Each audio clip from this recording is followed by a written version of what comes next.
Antes de empezar, déjame preguntarte algo. ¿Alguna vez te has parado frente a la tumba de la persona que más querías y te has dado cuenta de que nunca la conociste realmente? Ese momento en el que tu mundo se derrumba, no porque haya muerto, sino por la verdad que dejó atrás. Esto no es solo una historia, es mi vida, y todo cambió en el funeral de mi marido. Si alguna vez te han traicionado en silencio, quédate conmigo, suscríbete al canal y cuéntame en los comentarios desde qué parte del mundo me estás viendo. El día del funeral de William era gris, pero no por el tiempo, sino por algo más personal, ese tipo de cielo que te oprime y te recuerda lo solo que estás, incluso cuando estás rodeado de gente. Llegué a la iglesia temprano, demasiado temprano. Había pasado horas eligiendo qué ponerme: oscuro, conservador, respetuoso. La viuda que era ahora, desde hacía 27 años. Era la esposa de William, no una vida glamurosa, sin clubes de campo ni áticos, solo tardes tranquilas, vacaciones solo los dos, unas pocas vacaciones de vez en cuando. No teníamos hijos, y William nunca me presionó para tenerlos. Decía que yo era suficiente, me lo decía a menudo. También decía que tenía que viajar por trabajo 6 meses al año, que trabajaba en otro estado, en logística y consultoría. Me decía que eran contratos corporativos. Odiaba la tecnología, evitaba los teléfonos, decía que era anticuado. Yo le creía. Cuando entré en la iglesia, no esperaba ver caras desconocidas llenando los bancos. Supuse que eran amigos de su trabajo, que nunca había conocido, pero algo me extrañaba.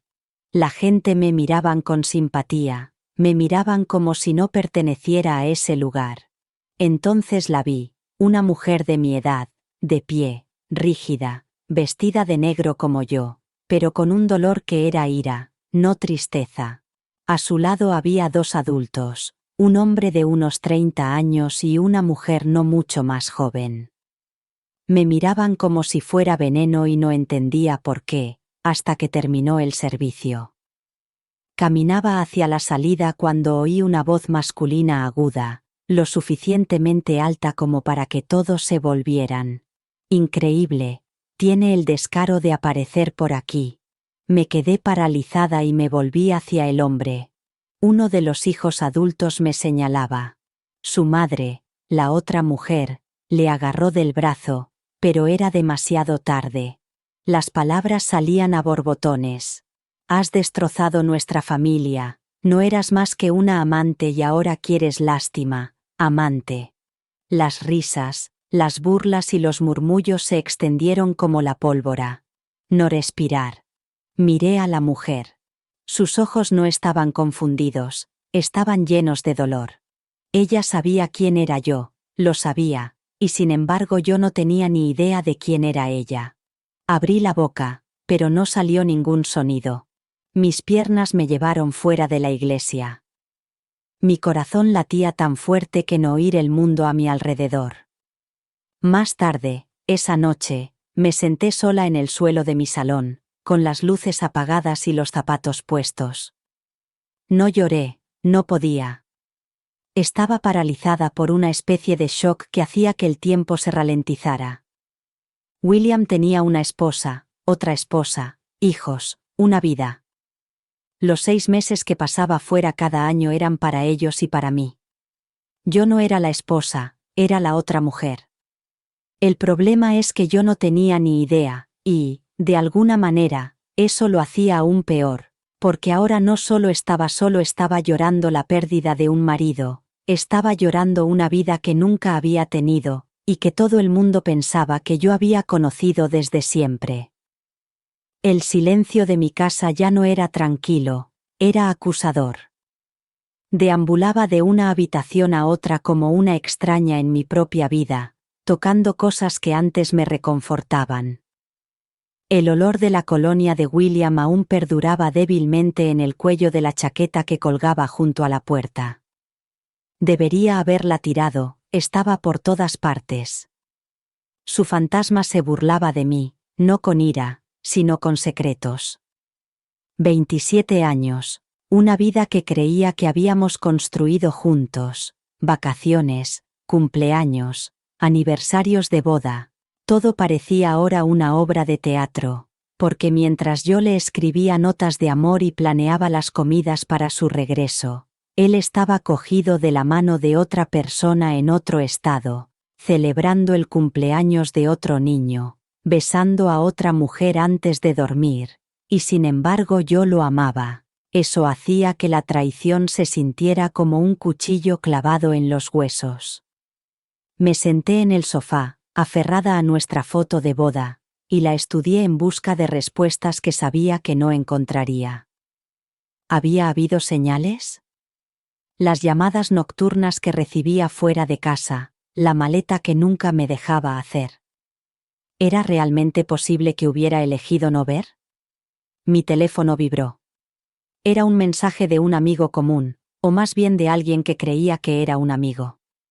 Solo decía: he visto lo que ha pasado en el funeral. No puedo creer que le hayas hecho eso a su verdadera familia. No vuelvas a ponerte en contacto conmigo. Verdadera familia. Esas palabras me atravesaron más que cualquier cosa en el funeral. No se detuvo ahí. Esa noche descubrí una serie de publicaciones circulando por internet con fotos del funeral. Mi cara estaba borrosa, pero reconocible. La amante aparecía vestida de negro. Una leyenda decía: vivió de su dinero mientras él se moría. Otra decía: solo estaba esperando a que muriera para cobrar. Me sentí mal. Mi bandeja de entrada se llenó de mensajes de odio que me llamaban mentirosa, ladrona, serpiente. Algunos eran de personas con las que no había hablado en años, otros de desconocidos. Nadie me preguntó qué sabía, a nadie le importaba. No dormí esa noche. Me senté en la mesa de la cocina, mirando al suelo y bebiendo té, que no sabor en la boca. Por la mañana estaba entumecida y una parte de mí se aferraba a un hilo de esperanza. Quizá todo era un malentendido, quizá Elena había malinterpretado a William, quizá esos no eran sus hijos, quizá. Pero cuando finalmente miré nuestros registros financieros, la verdad se endureció. Había vuelos cada 6 meses, exactamente según lo previsto, transferencias bancarias regulares, una segunda póliza de seguro médico, el alquiler pagado de una casa que nunca había visto. Todas las mentiras estaban ahora respaldadas por documentos. Me sentí como una tonta, una mujer de más de 50 años ridiculizada en Internet, sin nadie que la defendiera, sin hijos propios, sin hermanos, sin familia a la que recurrir. Solo yo y el fantasma de un hombre que me había amado en silencio mientras construía una vida más ruidosa en otro lugar. Empecé a cerrar las puertas con llave más a menudo, sobresaltándome con cada golpe en la puerta de la tienda de comestibles. Sentía que me miraban, tanto si realmente me estaban mirando como si no. No lo sabía, pero la paranoia se había apoderado de mí. Caminaba con la cabeza gacha, como una criminal. A veces me preguntaba si todo esto era un castigo. Estaba tan desesperada por creer en el amor que dejé que me cegara, pero la paranoia se había arraigado. Caminaba con la cabeza gacha, como una criminal. A veces me preguntaba si esto era un castigo. Estaba tan desesperada por creer en el amor que dejé que me cegara. Era tan reconfortante nuestra rutina que preferí la ignorancia a la sospecha. ¿O era yo simplemente una víctima de la doble vida de un hombre? Doble vida de un hombre. No tenía las respuestas, todavía no, pero sabía una cosa. La Margaret que sonreía a pesar del dolor, que se quedaba callada por educación, que confiaba demasiado fácilmente, esa mujer había sido enterrada junto a William. La mujer que se había quedado atrás estaba a punto de descubrir lo que realmente significaba vivir tras las mentiras de otra persona. El día de la lectura del testamento fue como entrar en una sala de tribunal donde todos ya creían que era culpable. Casi no pude ir. Estuve dando vueltas por la casa durante 1 hora, con las llaves en la mano y el abrigo colgado en el respaldo de una silla. No dejaba de pensar. ¿Qué sentido tiene? Sea lo que William haya dejado, no importará. Nada podrá deshacer lo que ha hecho. Pero una parte de mí necesitaba oírlo. Necesitaba saber si al menos me había reconocido de alguna manera. Necesitaba una razón, un fragmento de cierre. El despacho del abogado estaba en el centro, en un edificio frío de ladrillo que olía a polvo y cinta de precintado. Llegué la última, la sala ya estaba llena. Elena estaba sentada con los brazos cruzados sobre el pecho, flanqueada por sus 2 hijos adultos, sus hijos, a los que aún no sabía ni cómo se llamaban. Para mí seguían siendo el hijo que me gritó y la hija que no me miraban a los ojos. No me saludaron cuando entré. Me senté sola en la esquina trasera, agarrando mi bolso como si fuera un escudo. El abogado, un hombre mayor con un traje marrón claro y ojos cansados, carraspeó y comenzó a hablar con claridad, sin dramatismos. La herencia de Williams era considerable. Múltiples propiedades, cuentas de inversión, fondos de jubilación, carteras de acciones. Yo sabía algo de eso, no el alcance, pero sabía que habíamos vivido cómodamente. William siempre había sido ahorrador, siempre hablaba de ahorrar para más adelante. Yo no sabía que ese más adelante vendría acompañado de una mina terrestre. Empezó a enumerar los bienes. Una casa en Nueva Jersey que le había dejado a Elena, un pequeño fideicomiso para la hija y otro para el hijo. Pensé. Vale, tiene sentido, eran sus hijos. Pero me preparé para que mi nombre apareciera a continuación, y así fue, para todo lo demás. Margaret Turner es la única beneficiaria del resto del patrimonio, leyó el abogado, incluyendo, entre otras cosas, lo siguiente: la vivienda conyugal en Connecticut, todas las cuentas de jubilación, carteras de inversión y ahorros personales, con efecto inmediato. La habitación se quedó en silencio, ni siquiera respiraba, y entonces lo oí, el sonido de una silla arrastrándose por el suelo y un grito ahogado que se convirtió en un sollozo. Era el hijo de Elena. Estaba de pie, con la cara roja de furia, señalándome como si les hubiera robado a punta de pistola. Ella sabía, tenía que saberlo, que no se le da todo a alguien a menos que esté involucrado. El abogado levantó la mano para calmar a los presentes, pero no sirvió de nada, el caos ya se había desatado. ¿Creéis que iban a dejar que te fueras con todo? La hija me escupió. Él era nuestro padre, tú solo eras su distracción. Quería gritar, que yo no había pedido nada de eso, pero ni siquiera podía articular palabra. Me ardían las mejillas y sentía la garganta como si hubiera tragado papel de lija. Abrí la boca para decir algo, lo que fuera, pero los ojos de Elena se clavaron en los míos antes de que pudiera hablar. No gritaba, no lloraba, solo parecía vacía y eso me dolió más que nada porque en ese momento vi mi propio rostro reflejado en el suyo. Las dos habíamos sido traicionadas, pero de alguna manera yo seguía siendo la que estaba pintada como la ladrona. Me quedé de pie, con las piernas temblando, la habitación vibraba con la tensión, no sabía que estaba susurrando, nunca lo supe, nadie respondió, nadie me creyó. Así que salí de esa oficina, de los restos de las 2 vidas de William, a un mundo en el que ahora yo era solo una viuda, era la mujer que lo había robado todo, la desconocida, la villana de la historia de otra persona, y sin embargo nunca me había sentido tan sola en la mía. No abrí la puerta principal durante 2 días después de la lectura del testamento. El mundo exterior se había convertido en algo hostil. Sabía que no era mi imaginación. Las miradas en la tienda de comestibles, la forma en que los vecinos evitaban el contacto visual, las dos mujeres que cuchicheaban junto al buzón cuando pasaba por delante. Mi nombre solo se pronunciaba, se difamaba. El periódico local publicó un artículo. Esposa secreta hereda fortuna tras la muerte de un empresario. No mencionaba mi nombre directamente, pero todo el mundo en el pueblo sabía de quién se trataba. El momento, los detalles, las insinuaciones, era suficiente.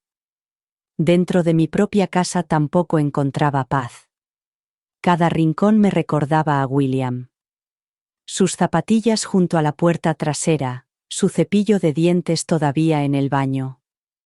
Debería haberlo tirado, pero no lo hice. En su lugar, me senté en la cocina mirando una carpeta llena de extractos bancarios, documentos legales y títulos de propiedad, todos a mi nombre. Millones. Esa palabra ni siquiera me parecía real cuando estábamos juntos. William nunca vivió de forma extravagante. Le gustaban las cosas sencillas. Recortaba cupones y se quejaba del gasto innecesario. No teníamos coches de lujo ni muebles de diseño, pero, al parecer, mientras predicaba la austeridad, estaba construyendo un imperio y ahora todo era mío, pero yo no sentía rica, me sentía contaminada. El dinero no me reconfortaba, me atormentaba. Cada dólar era un recordatorio de que no conocía realmente al hombre con el que compartía la cama. Todos los bienes parecían provenir de una mentira. Contraté a un abogado, no porque quisiera pelear con nadie, sino porque tenía que asegurarme de que era real, de que William no había manipulado los documentos mientras estaba incapacitado, de que sin saberlo, simplemente por existir. El abogado lo confirmó todo. William había hecho los cambios un año antes de su muerte, estando en pleno uso de sus facultades mentales. El papeleo era irrefutable, la decisión había sido suya, pero ¿por qué? ¿Por qué me lo dejaría todo a mí, sabiendo que destrozaría a su otra familia, sabiendo que me convertiría en el blanco de su ira? Ahora ya no podía preguntárselo, pero el silencio que había dejado tras de sí gritaba cada día más fuerte. Lo que empeoraba las cosas era la presión que se estaba creando al margen de los aspectos legales. El hijo de Elena me envió un correo electrónico directamente, furioso, desquiciado, me llamó fraudulenta, parásita, me acusó de manipular a un moribundo, amenazó con hacer público todo, demandarme por robo de herencia, e incluso insinuó que yo había llevado a William a la tumba con el estrés. La hija de Elena no fue mucho mejor. Publicaba constantemente cosas sobre mí en las redes sociales, a veces vagas, a veces explícitas. Me llamaba, esa mujer que se escondía a plena vista y se aprovechaba de un matrimonio roto. Sus seguidores se creían cada palabra. Gente que no conocía me enviaba mensajes privados diciéndome que devolviera el dinero, que no me lo merecía, que debería avergonzarme. Lo peor era que una pequeña parte de mí sí se sentía avergonzada. No había hecho nada malo, pero me había beneficiado de las mentiras de otra persona. Una noche, incapaz de dormir, me senté en el porche trasero viendo cómo el viento agitaba los árboles y lo dije en voz alta por primera vez.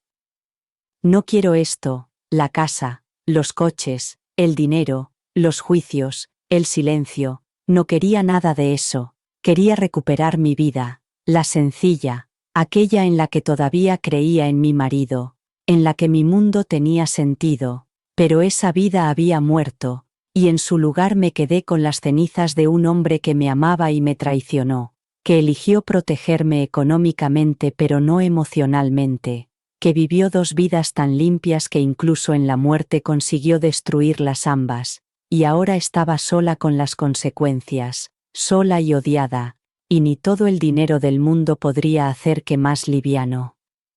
No tenía pensado ponerme en contacto con Elena, al menos al principio. Una parte de mí esperaba que ella se pusiera en contacto conmigo para gritarme, para preguntarme por qué, para acusarme a la cara en lugar de a través de abogados y publicaciones en Internet, pero no lo hizo, así que, tras otra semana de silencio y de despertarme con un nudo en el estómago, tomé la decisión. No era valentía, era desesperación. Encontré un lugar neutral, una pequeña cafetería a medio camino entre nuestras ciudades, donde nadie nos conocía. Le envié un mensaje, educado y cuidadoso, diciéndole que no quería una confrontación, que solo quería hablar por el bien de ambos. Para mi sorpresa, me respondió en menos de una hora. Mañana a las 10, no llegues tarde. Apenas dormí esa noche. Cuando llegué, ella ya estaba sentada, sin maquillaje, con ojeras, las manos fuertemente entrelazadas delante de ella, como si se estuviera conteniendo con pura fuerza de voluntad. Dudé un momento antes de sentarme. Ella no sonrió, no asintió, solo me miró con una intensidad cansada que me dificultaba respirar. Abrí la boca, pero ella habló primero. ¿Lo amabas? La pregunta me golpeó como una bofetada. No esperaba que fueran sus primeras palabras. Pensé que me preguntaría cuánto tiempo lo sabía. No me fui, pero no, solo eso, si lo amaba. Sí, dije en voz baja, lo amaba.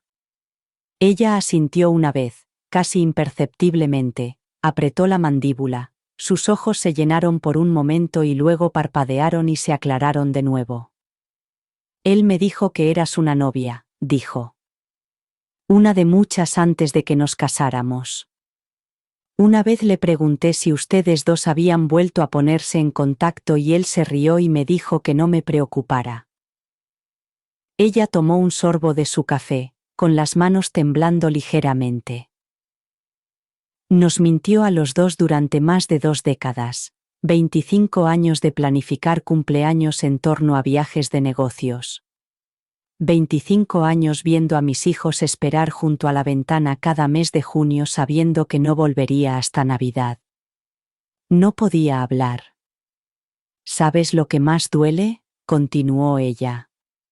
No es que te lo dejara todo a ti, ni siquiera que no supieras lo nuestro, es que durante todos estos años pensé que era la única a la que toleraban, pero resulta que a los dos nos mantenían.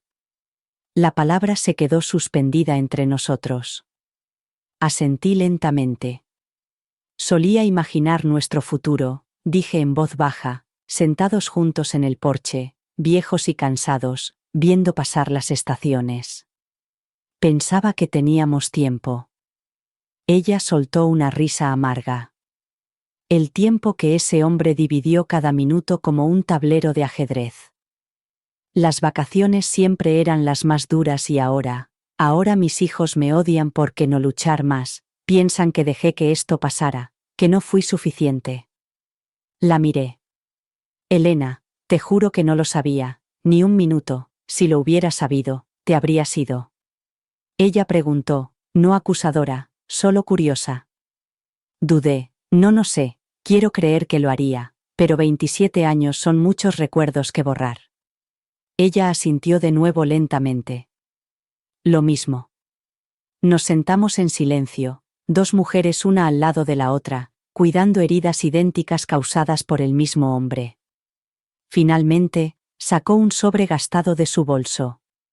Dejó esto en nuestra caja fuerte, una copia de su testamento original antes de cambiarlo. Lo deslizó por la mesa. En él, ella era la única beneficiaria. Creo que sabía que se estaba muriendo, dijo. Y creo que, en algún lugar, él creía que tenía que elegir. Quizá pensó que dejarte todo te compensaría de alguna manera. Quizá era su idea del amor. Miré el papel. Ni siquiera aparecía mi nombre.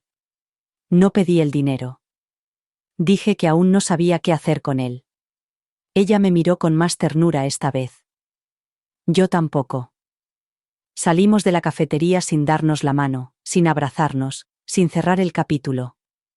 Pero mientras me alejaba, sentí algo que no había sentido en semanas. No era paz ni perdón, sino comprensión, y, quizá, solo quizá, ese era el primer paso hacia algo que se pareciera a la curación.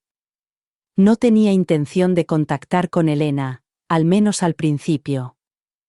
Una parte de mí esperaba que ella se pusiera en contacto conmigo para gritar, para pedir perdón. Sentido en semanas, no era paz ni perdón, sino comprensión, y tal vez, solo tal vez, ese era el primer paso hacia algo que se parecía a la curación. No tenía intención de ponerme en contacto con Elena, al menos al principio. Una parte de mí esperaba que ella se pusiera en contacto conmigo para gritarme, para preguntarme por qué, para acusarme a la cara en lugar de a través de abogados y publicaciones en Internet, pero no lo hizo, así que, tras otra semana de silencio y de despertarme con un nudo en el estómago, tomé la decisión. No era valentía, era desesperación. Encontré un lugar neutral, una pequeña cafetería a medio camino entre nuestras ciudades, donde nadie nos conocía. Le envié un mensaje, educado y cuidadoso, diciéndole que no quería una confrontación, que solo quería hablar por el bien de ambos. Para mi sorpresa, me respondió en menos de una hora. Mañana a las 10, que no llegara tarde. Apenas dormí esa noche. Cuando llegué, ella ya estaba sentada, sin maquillaje, con ojeras, las manos fuertemente entrelazadas delante de ella, como si se estuviera conteniendo con pura fuerza de voluntad. Dudé un momento antes de sentarme. Ella no sonrió, no asintió, solo me miró con una intensidad cansada que me dificultaba respirar. Abrí la boca, pero ella habló primero. ¿Lo amabas? La pregunta me golpeó como una bofetada. No esperaba que fueran sus primeras palabras. Pensé que me preguntaría cuánto tiempo lo sabía. No me fui, pero no, solo eso, si lo quería. Sí, dije en voz baja, lo quería. Ella asintió una vez, casi imperceptiblemente, apretó la mandíbula, sus ojos se llenaron de lágrimas por un momento y luego parpadearon y se aclararon de nuevo. Me dijo que eras una novia, dijo. Una de muchas antes de casarnos. Una vez le pregunté si ustedes dos habían vuelto a ponerse en contacto y él se rió y me dijo que no me preocupara. Ella bebió un sorbo de café, con las manos temblando ligeramente. Nos mintió a los dos durante más de 2 décadas, 25 años de planificar los cumpleaños en torno a viajes de negocios. 25 años viendo a mis hijos esperar junto a la ventana cada mes de junio sabiendo que no volvería hasta Navidad. No podía hablar. ¿Sabes lo que más duele?, continuó. No es que te lo dejara todo a ti, ni siquiera que no supieras nada de nosotros. Es que durante todos estos años pensé que yo era la única a la que toleraban, pero resulta que a los dos nos mantenían la palabra. Pesaba entre nosotros, pesaba, asentí lentamente, solía imaginar nuestro futuro, dije en voz baja, sentados juntos en el porche, viejos y cansados viendo pasar las estaciones, pensaba que teníamos tiempo, soltó una risa amarga, el tiempo que ese hombre dividió cada minuto de su tiempo como un tablero de ajedrez. Las vacaciones siempre eran lo más duro, y ahora mis hijos me odian porque no luchar más. Piensan que dejé que esto pasara, que no fui suficiente. La miré. Elena, te juro que no lo sabía, ni un minuto, si lo hubiera sabido, te habrías ido. Ella preguntó, no acusadora, solo curiosa.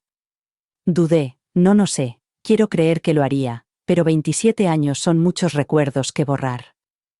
Ella asintió de nuevo lentamente. Lo mismo. Nos sentamos en silencio. 2 mujeres una al lado de la otra, cuidando heridas idénticas causadas por el mismo hombre.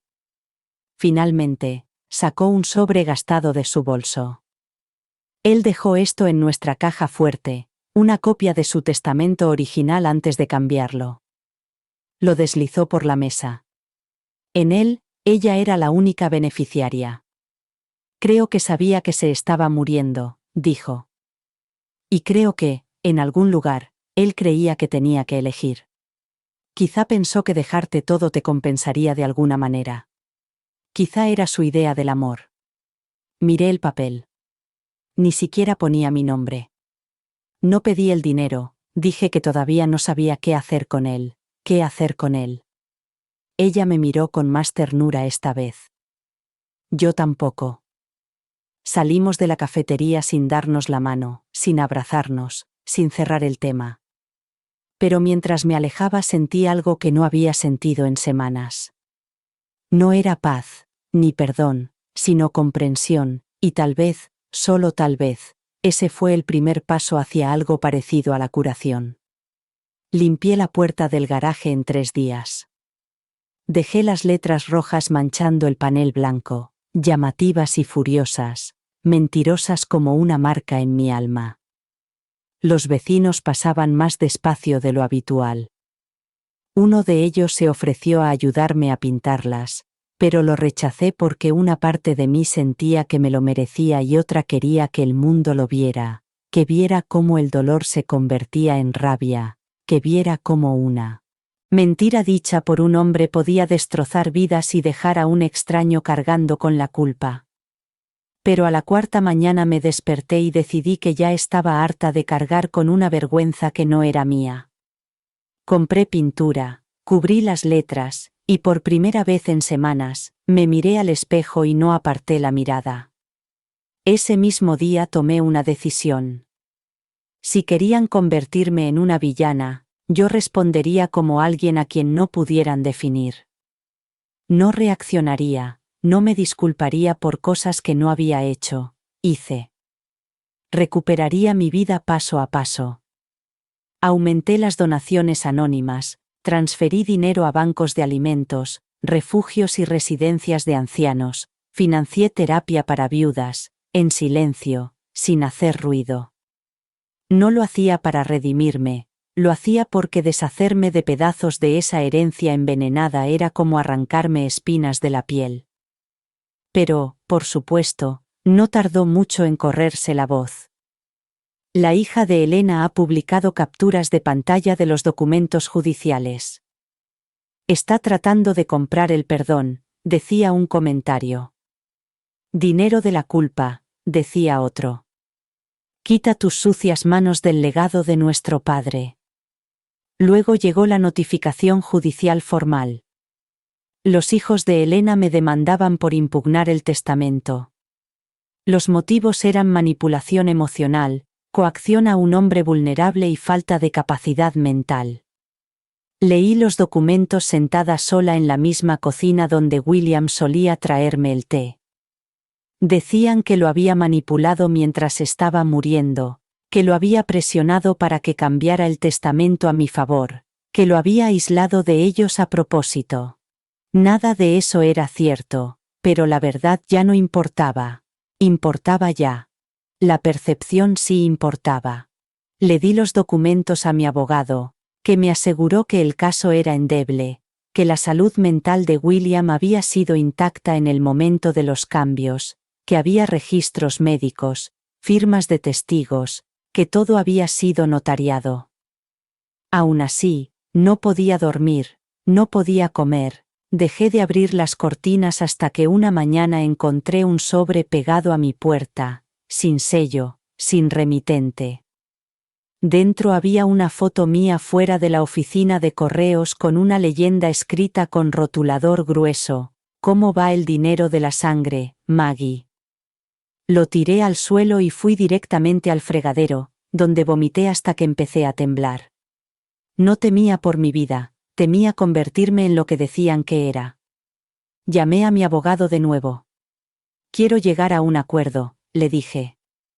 No es necesario, me respondió. Lo sé, pero quiero hacerlo. Esa misma tarde llamé a Elena por segunda vez. No parecía sorprendida. Ya he visto lo que están haciendo, me dijo. No sabía nada de la foto. No quiero seguir luchando. Dividiré la herencia, no porque se la debo, sino porque quiero ser libre. Hubo un silencio. Quedemos mañana, dijo. Quedamos al día siguiente. ¿Cómo lo está haciendo?, le pregunté. No sé nada estaban haciendo. Dijo que no sabía nada de la foto, que no quería seguir peleando. Le dije que dividiría la herencia, no porque se lo debiera, sino porque quería ser libre. Hubo un silencio. Luego me dijo que nos viéramos al día siguiente. Quedamos en la misma cafetería. Esta vez parecía diferente, todavía cansada, pero más cálida, como si algo dentro de ella se hubiera calmado.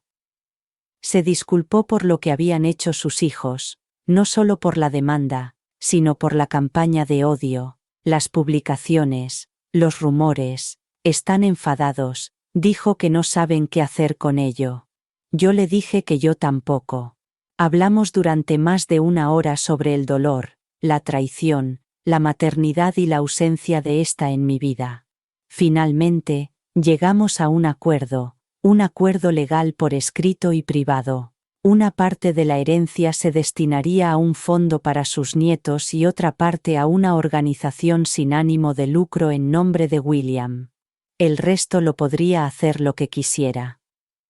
Salimos juntas de la cafetería, esta vez sin ser amigas, pero ya no enemigas. Cuando llegué a casa esa noche, me quedé mirando las paredes del salón por primera vez desde el funeral. No me parecían que se cerraban sobre mí.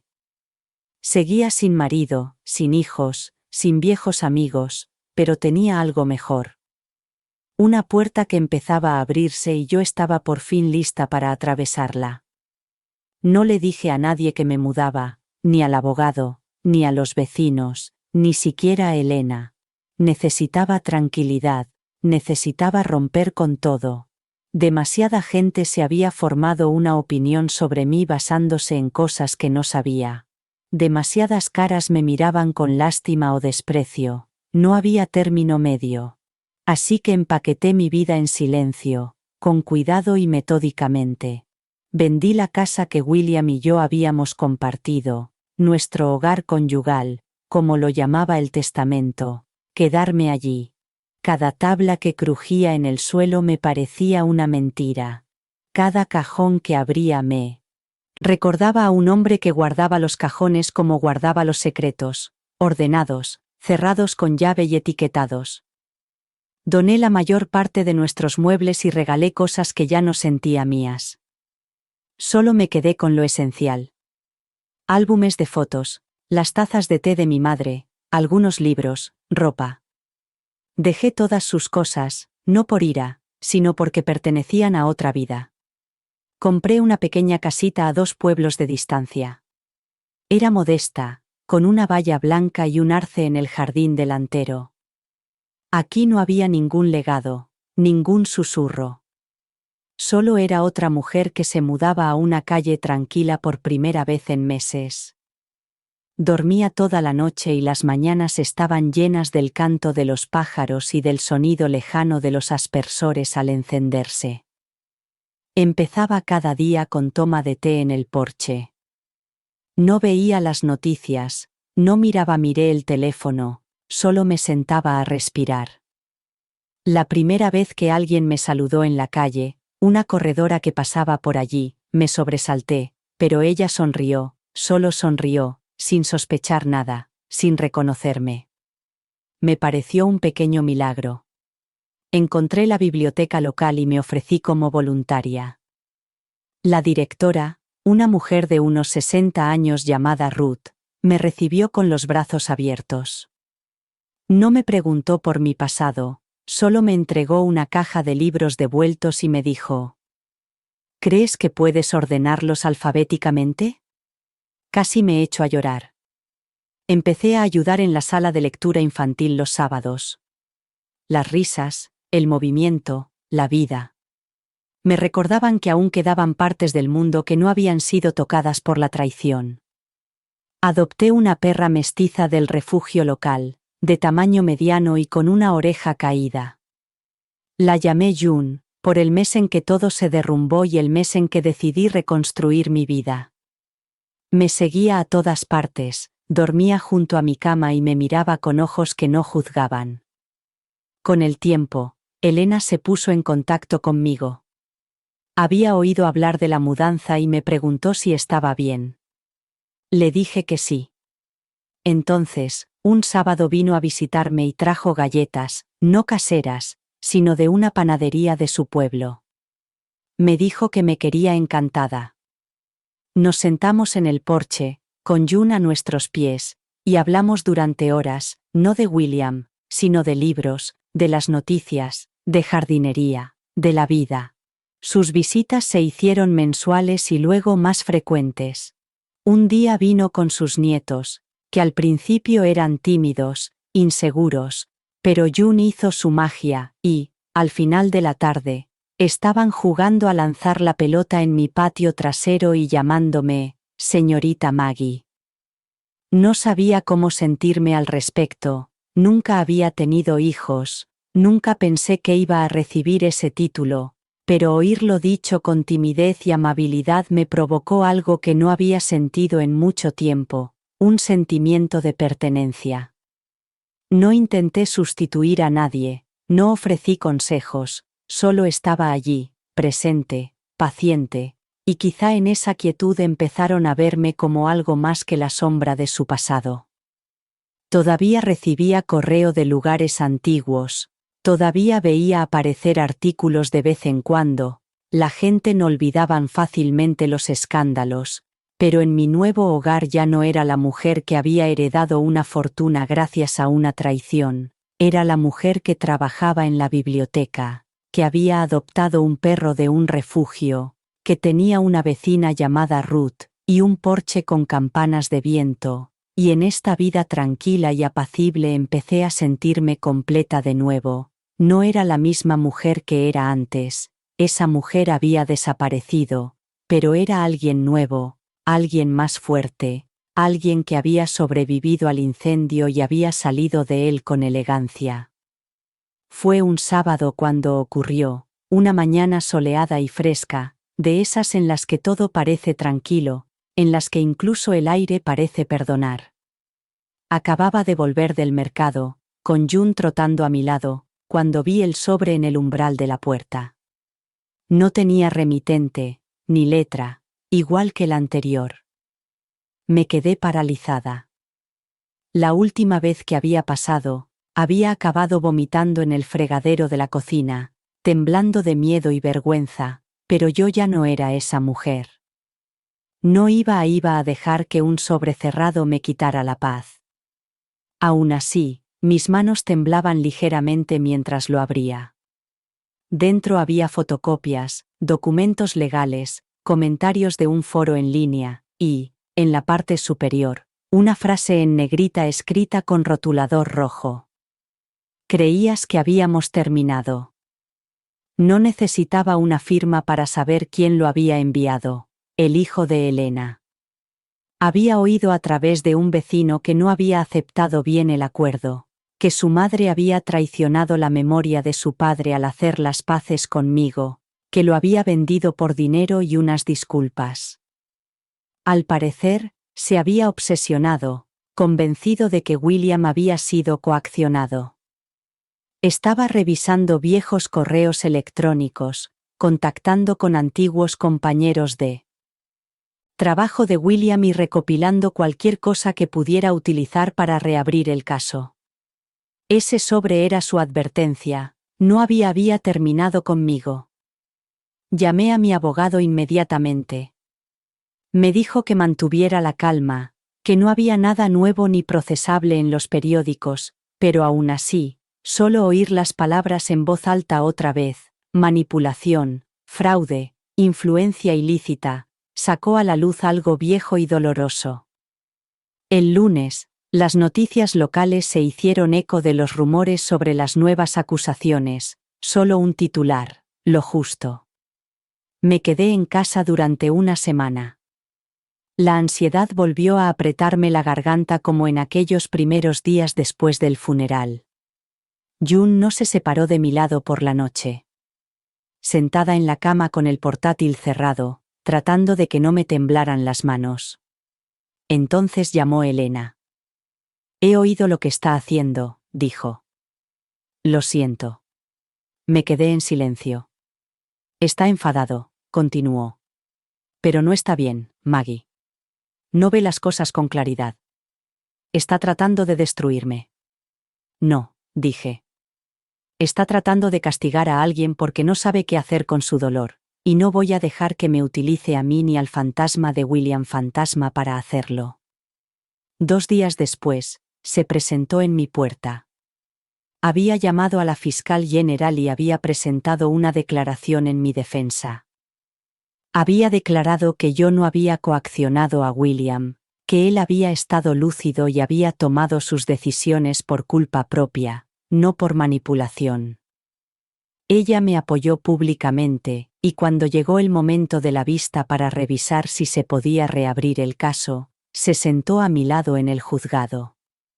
Nuestros abogados hablaron, el juez revisó las pruebas y, en menos de 30 minutos, todo había terminado, caso desestimado, sin fundamento, sin nuevas pruebas, sin reapertura. Fuera de la sala del tribunal, permanecimos juntas mientras los periodistas gritaban preguntas. Yo no dije nada, pero Elena sí. Ella no es la villana, dijo, sino otra víctima del mismo hombre que nos engañó a todos. Mi hijo necesita ayuda, no más dolor, y Margaret se merece paz. Después, lloré en el coche, no por el alivio, sino porque alguien me había creído públicamente y con firmeza. Más tarde, esa misma semana, me encontré con Elena en el parque. Nos sentamos bajo un gran roble viendo a su nieta jugar en los columpios. Me dio un sándwich y me dijo: «Sabes, solía pensar que tú eras la mujer que me robó a mi marido». No respondí. Ella sonrió con dulzura, pero ahora sé que las dos solo estábamos tratando de sobrevivir a la misma tormenta desde ventanas diferentes. Nos quedamos sentadas en silencio durante un rato, simplemente respirando. Entonces me di cuenta de algo. Aquello no era el final del dolor, pero sí el final de la persecución, el final de intentar demostrar quién era yo y quién a personas que ya habían decidido. Que hablaran, que especularan. Yo tenía la verdad y tenía paz, y por primera vez desde el funeral de William, por fin tenía a alguien a mi lado cuando más lo necesitaba. La casa que compré estaba tranquila, de una forma que sentía soledad, la sentía ganada, el suave murmullo del viento entre los árboles, los ocasionales ladridos de June en el patio trasero, el crujir de las viejas tablas del suelo que se asentaban bajo mis pies. Después de todo lo que había aprendido a apreciar, la quietud, empecé a construir algo nuevo, nada grandioso, nada digno de aparecer en los titulares, solo vida, vida real, tranquila, sencilla, tranquila. Me uní a un grupo de jardinería comunitaria, me apunté a clases semanales de cocina en el centro de mayores. Los lunes y viernes hacía voluntariado en la biblioteca leyendo a niños cuyos padres estaban demasiado ocupados o demasiado cansados. Nadie me preguntaba sobre mi pasado, nadie me reconocía como aquella mujer. Aquí solo era Margaret, la señorita Maggie para algunos, y me gustaba que fuera así. Todavía recibía alguna carta ocasional, mensajes velados de viejos conocidos, antiguos vecinos, a veces incluso periodistas que intentaban volver a visitar la historia. Las tiré todas, no merecían un lugar en la vida que estaba construyendo. Elena vino un fin de semana y trajo un pastel y un álbum de fotos. Miramos fotos de William, no las que yo conocía, sino las que ella conocía, fiestas de cumpleaños, obras de teatro del colegio, un hombre disfrazado de Halloween con sus hijos a cuestas. Esperaba sentir dolor, pero sobre todo sentí distancia. Me preguntó si quería quedarme con algunas fotos. Cogí una, solo una, Una foto espontánea de William riendo con una niña en hombros, su hija, la misma hija que una vez me llamó ladrón. La enmarqué y la coloqué en el pasillo trasero, no como un altar en su honor, sino como un recordatorio de la verdad, del peso del engaño, de lo que le había costado a todos. La relación de Elena con sus hijos seguía siendo tensa. Su hijo se había mudado y su hija mantenía las distancias, pero poco a poco se fueron dando pequeños pasos. Una llamada telefónica aquí, una comida compartida allá. Nunca pregunté, no era mi lugar, pero veía el esfuerzo en los ojos de Elena, la madre tratando de reconstruir un puente a partir de las cenizas, y un día los trajo con ella. Era otoño, el aire era fresco y las hojas revoloteaban como confeti dorado. Había puesto la mesa fuera, una comida sencilla, verduras asadas, pollo al horno, pan fresco. Elena llegó con su hija y 2 niños pequeños, la misma nieta que había visto en el parque y un niño más pequeño que sostenía la mano de su madre. Yo estaba nerviosa, ella también, pero los niños son divertidos, no cargan con el peso de los adultos. La niña corrió hacia June al instante, el niño siguió a la hija de Elena. La hija se quedó rígida al principio, pero después de un silencio incómodo, me miró a los ojos y dijo: «En la biblioteca te llaman señorita Maggie». Asentí con la cabeza. «Les gustas», añadió con voz mesurada y controlada. «Son buenos niños». No hablamos de William, ni del dinero, ni de los juicios. Hablamos de los almuerzos en el colegio, del tiempo, de perros, de libros y de recetas, nada importante, pero fue suficiente. Cuando se marcharon, me senté sola en el porche, envuelta en una manta, con una taza de té en la mano. La casa estaba en silencio, pero no vacía. Miré a mi alrededor, a la casa que había creado, las estanterías llenas de libros donados, el jardín que había empezado a plantar, la alfombra que June había reclamado como su trono, las risas que habían llenado brevemente el aire aquella tarde. No sustituían el pasado, no borraban la traición, pero me daban algo más, un comienzo, y por primera vez me permití pensar que quizá ya no estaba solo sobreviviendo, que quizá, solo quizá, estaba empezando a vivir. La invitación llegó en una sencilla tarjeta blanca con ribetes dorados. La letra de Elena, con letra clara y deliberada. Cena de Nochebuena. Trae a June, sin compromiso, pero nos encantaría que vinieras. Me quedé mirándola durante horas, sin saber si llorar o sonreír. Hacía un año, yo era la mujer que le había robado el legado a su marido, y ahora me invitaban a la mesa de su familia. No lo sentí como una victoria, seguía pareciéndome frágil. Aún así, fui. El trayecto fue tranquilo, la nieve cubría las carreteras con una suave capa, y el mundo se había silenciado en el silencio invernal. Junio. June estaba sentada en el asiento trasero, moviendo la cola cada pocos minutos. Su energía era un consuelo. Cuando llegué, Elena me recibió en la puerta, envuelta en un jersey rojo, con el pelo plateado recogido. Me abrazó, no con rigidez, ni por cortesía, sino con un abrazo sincero, que decía: «Te veo y ya no te guardo rencor». El salón estaba cálido, lleno de música suave y velas con aroma a pino. Sus nietos ya corrían en círculos. Su hija me saludó con un pequeño gesto desde el otro lado de la habitación, sin sonreír, pero tampoco con una mirada de reproche, y eso fue suficiente. La cena fue sencilla: pavo asado, puré de patatas, verduras y 2 tipos de tarta. Comimos, hablamos y nos pasamos los platos como si lo hubiéramos hecho cientos de veces, pero para mí cada momento era surrealista. A mitad de la cena, el niño pequeño, su nieto, se volvió hacia mí y me preguntó: «¿De verdad eres la señorita Maggie de la biblioteca?» Me reí. «Así es como me llaman». Él asintió satisfecho y añadió: Mamá dice que lees los mejores cuentos. Miré a su madre, nuestros ojos se encontraron y esta vez ella sonrió. Más tarde, después de recoger los platos y de que los niños estuvieran construyendo una torre de Lego cerca del árbol, Elena se sentó a mi lado en el sofá con una copa de vino y me dijo: el año pasado pensé que esta noche nunca llegaría, pensé que nunca sería capaz de mirarte sin sentir ira. Asentí en silencio, pero ella continuó: cuando te miro, no veo traición, veo supervivencia, veo elegancia. Sentí que se me hacía un nudo en la garganta. Miré el árbol, las luces, los calcetines, esta casa, esta familia tan diferente de la mía, tan lejos de lo que creía que tenía y, sin embargo, allí estaba yo.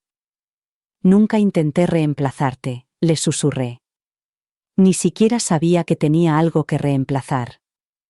Lo sé, dijo ella. Ahora sí. No hablamos después de eso, no era necesario. Justo antes de irme, su nieta se acercó a mí con una tarjeta hecha a mano con figuras dibujadas con rotulador, una con una coleta gris y otra con un perro de orejas caídas. Decía: para la tía Maggie. Feliz Navidad, tía. Me quedé en la puerta con la tarjeta en la mano y mi corazón se rompió, no por el dolor, sino por el más suave de los remedios. Me habían considerado la intrusa, la amenaza, la ladrona, pero allí, en ese momento, en esa cálida habitación imperfecta y complicada, tenía un lugar, una nueva familia, una nueva identidad que no se basaba en los secretos de otra persona, sino en mi verdad, en mis decisiones y en la dignidad silenciosa de haber aguantado. Mientras conducía a casa aquella noche, con la nieve empezando a caer de nuevo, me di cuenta de algo. Había perdido todo lo que creía que importaba, y, de alguna manera, había ganado algo aún más real. La primavera llegó lentamente, despojando con suavidad el frío de la tierra. El arce de mi jardín brotó hojas verdes como pequeñas promesas, y el canto de los pájaros volvió a las mañanas. Había paz en el aire, un entendimiento tácito de que algunas cosas terminan para que otras puedan comenzar. Camino junio todas las mañanas por los senderos del barrio saludando a caras conocidas, charlando con la bibliotecaria sobre las novedades, ayudando a los niños a elegir libros en las tardes lluviosas.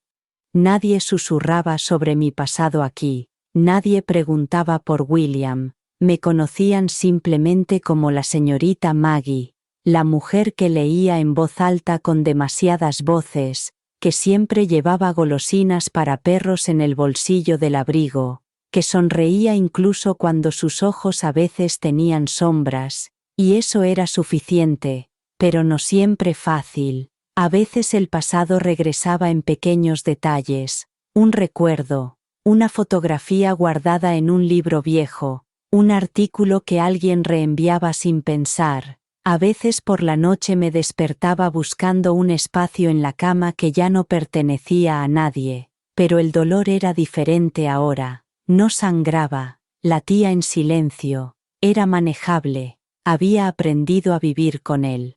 Una tarde me senté en el porche con Elena, ya no hablábamos mucho cuando nos veíamos, necesitábamos hacerlo. El silencio entre nosotras había pasado de ser incómodo a sagrado. Tomábamos té, veíamos a June rodar por la hierba, escuchábamos las risas de sus nietos en el jardín. Su hija había empezado a venir más a menudo. Su hijo, aún distante, había escrito una carta de disculpa, breve pero sincera. La curación nunca es lineal, pero estaba ocurriendo. Pienso en él a veces, dijo Elena mirando al cielo, no en las mentiras, solo en los momentos, en el hombre que nos dejó ver.